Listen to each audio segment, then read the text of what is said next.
SIR आप क्यों करा रहे हैं, ये कारण आपको देश को बताना पड़ेगा, ये कारण आपको देश के सामने रखना पड़ेगा।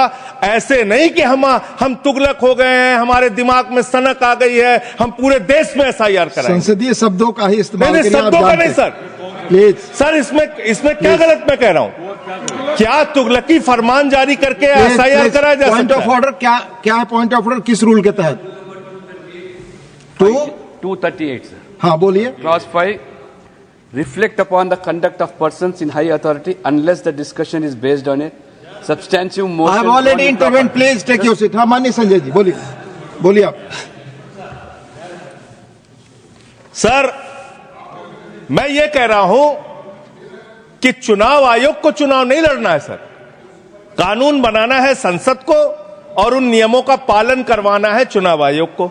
तो आपको जब ये ताकत ही नहीं है एसआईआर की, एसआईआर कराने की ताकत ही नहीं है, आप किसी विशेष परिस्थिति में कारण लिखकर तब आप किसी क्षेत्र का, मात्र किसी क्षेत्र का आप एसआईआर करा सकते हैं, पूरे देश का एसआईआर आप नहीं करा सकते।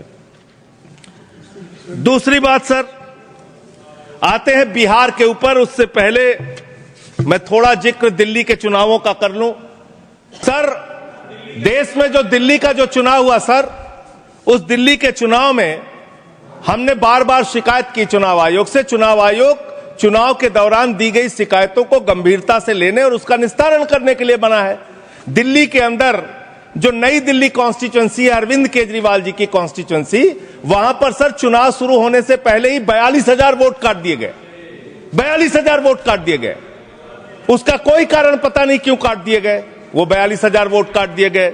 मान्यवर इसी विधानसभा के क्षेत्र में लोकसभा के चुनाव में जिन मंत्रियों के घर में 3 वोट था, जिन सांसदों के घर में 5 वोट था, वहां किसी के घर में 33 वोट हो गया, किसी के घर में 26 वोट हो गया, किसी के घर में 22 वोट हो गया। और इसका सारा प्रमाण मान्यवर हम लोगों ने चुनाव आयोग को लिख कर दिया। तो आप तो कहते हैं मुसलमान देश की आबादी बढ़ा रहे हैं, आप तो 6-6 महीने में 18-18 साल के बच्चे बढ़ा ले रहे हैं, 33-33 वोट बढ़ा ले रहे हैं। ये कहां से आ रहे हैं?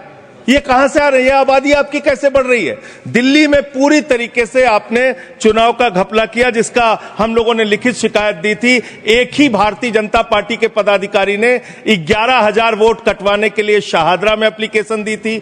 24 बीजेपी के कार्यकर्ताओं ने 4800 वोट कटवाने की एप्लीकेशन जनकपुरी में। सर चुनाव की गड़बड़ी सर हमने अब जो एसआईआर के ऊपर इनको आपत्ति है, तो मैं सिर्फ एक फैक्ट रखना चाहता हूं। बिहार में सीमांचल से जुड़े तमाम जिलों के अंदर कुल आबादी से 125% आधार कार्ड है। उसके बाद इनको नहीं लगता कि उसकी जांच होनी चाहिए? यदि 5 महीने के अंदर 5-5 लाख लोग रेजिडेंसी के लिए अप्लाई कर रहे हैं और ज्यादातर के आधार कार्ड बंगाल के सीमावर्ती जिलों से बने हुए हैं, इन्हें नहीं लगता कि उसके ऊपर होना चाहिए? मैं याद दिलाना चाहता हूं, अगस्त 2005 में ममता बनर्जी जी, हाँ जी बिल्कुल, बिल्कुल साहब, ये सबको पता है, बिल्कुल ये रिकॉर्ड है, आप सुनिए और ऑथेंटिक बोल रहा हूं सभापति महोदय। अभी इनके लिए और समस्या होने वाली है। सर अगस्त 2005 में भारत की संसद में ममता बनर्जी जी ने भारत के इतिहास में सबसे अलग घटना की, जब स्पीकर के ऊपर फेंक दी थी फाइल।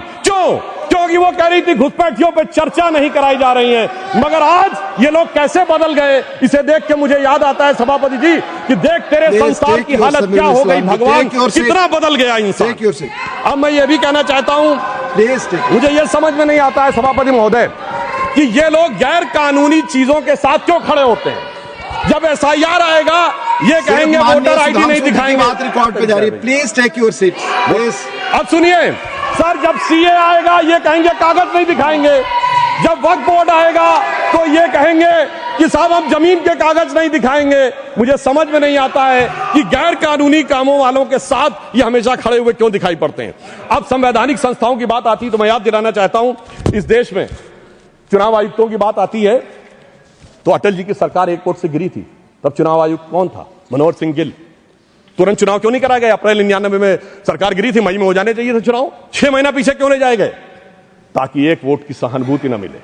और ये इस जनता का आशीर्वाद और भगवान की कृपा कि सितंबर अक्टूबर 99 में हम दोबारा चुन के आए और पर्दाफाश हुआ जब वही चुनाव आयुक्त देश के इतिहास के इकलौते चुनाव आयुक्त जो जाकर दूसरी सरकार में मंत्री बन गए, और वो लोग आकर आज हमें कहने का प्रयास करते हैं कि मंत्री बने। संवैधानिक संस्थाओं की अगर दूसरी बात करें, सुधांशु जी, माननीय चेयरमैन ने कहा है किसी चुनाव आयुक्त पर कोई टिप्पणी न करें। ठीक, अगर ये आपको लगे तो मैं सिर्फ ये कह देना चाहता हूं, इसको विड्रॉ कर लीजिएगा प्लीज। दूसरी बात, महोदय, मगर इस देश में संवैधानिक संस्थाओं के साथ क्या हुआ मैं बताना चाहता हूं। सर्वोच्च न्यायालय में एक न्यायाधीश ऐसे भी बने जो पहले कांग्रेस के नेता रहे, चुनाव के प्रत्याशी रहे, और उसके बाद सर्वोच्च न्यायालय के न्यायाधीश बन गए, जस्टिस बहरुल इस्लाम। सर, संवैधानिक संस्थाओं के साथ क्या हुआ? इस देश में एक न्यायाधीश, मुख्य न्यायाधीश ऐसे ही बने जिन पे कानून की डिग्री नहीं थी, जस्टिस कैलाशनाथ बांचू। मुझे लगता है कि जिस ढंग के संवैधानिक संस्थाओं के साथ हुआ है, और मैं एक और बात कहना चाहता हूं, जो लोग कहते हैं चुनाव आयोग ठीक काम नहीं कर रहा वगैरह वगैरह, तो मैं कहना चाहता हूं जरा उत्तर से दक्षिण तक देखिए। चुनाव आयोग कश्मीर में अच्छा काम करता है, पंजाब में अच्छा काम करता है, हिमाचल में अच्छा काम करता है, सर हरियाणा में गड़बड़ कर देता है, फिर उत्तराखंड में गड़बड़ कर देता है, राजस्थान में सर 2018 में सही काम करता है, 2023 में गड़बड़ कर देता है, फिर यूपी गड़बड़ करता है, बिहार गड़बड़ करता है, झारखंड ठीक कर देता है।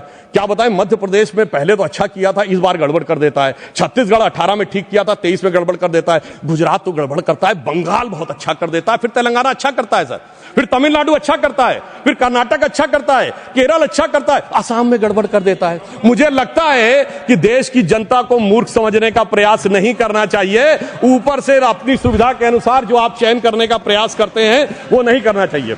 और मैं ये भी बताना चाहता हूं कि इन लोगों की जहां तक बात है, संवैधानिक संस्थाओं में किसका अपमान नहीं हुआ? राष्ट्रपति की ताकत इनके दौर में घटाई गई, कमिटेड जुडिशरी की बात इनके दौर में हुई, और तो और सर प्रधानमंत्री के ऊपर सुपर पीएम इनके जमाने में आके बैठा। भारत के इतिहास में इकलौता उदाहरण, जब दर्जा प्राप्त कैबिनेट मंत्री का दर्जा प्रधानमंत्री से राजनीतिक रूप से ऊपर था, और विदेश से आने वाले लोग उनसे मिला करते थे, नेशनल एडवाइजरी काउंसिल का चेयरमैन, तो वो लोग आकर जब कैबिनेट का पर्चा फाड़ा गया, वो तो एक अलग बात थी। अब मैं बताना चाहता हूं एक विषय और, कि विषय सिर्फ यहां एसआईआर नहीं है, विषय चुनाव आयोग नहीं है, देश की हर व्यवस्था के बारे में दुष्प्रचार करना है। इन्होंने रफाल के बारे में दुष्प्रचार किया, इन्होंने जाकर उस समय कहा, 20 जुलाई 2018 को लोकसभा में आके कहा कि फ्रांस के राष्ट्रपति से बात हुई और उन्होंने रफाल के लेकर आपत्ति दर्ज की, शाम तक फ्रांस की सरकार का खंडन आ गया। 2019 में इसी मुद्दे के ऊपर चौकीदार चोर कहने पे सर्वोच्च न्यायालय से माफी मांगनी पड़ी। अगर उसके बाद आप देखें, इन्होंने सर्जिकल स्ट्राइक पर सेना के बारे में दुष्प्रचार किया, बालाकोट में एयरफोर्स के बारे में दुष्प्रचार किया, और उसके बाद अगर आप देखें तो उन्होंने भारत की अर्थव्यवस्था को लेकर कहा, एचएएल के बारे में दुष्प्रचार किया। सर, एचएएल के पास आज 81,000 करोड़ के ऑर्डर्स हैं। इन्होंने कहा एलआईसी बर्बाद हो गई। सर, एलआईसी ने 31,000 करोड़ का ऑल टाइम हाई प्रॉफिट किया है। इन्होंने SBI, state bank of India के बारे में कहा, sir state bank of India ने प्राइवेट सरकार मिला के 77,000 करोड़ रुपए का प्रॉफिट किया है। इन्होंने कहा कोविड के बारे में दुष्प्रचार किया।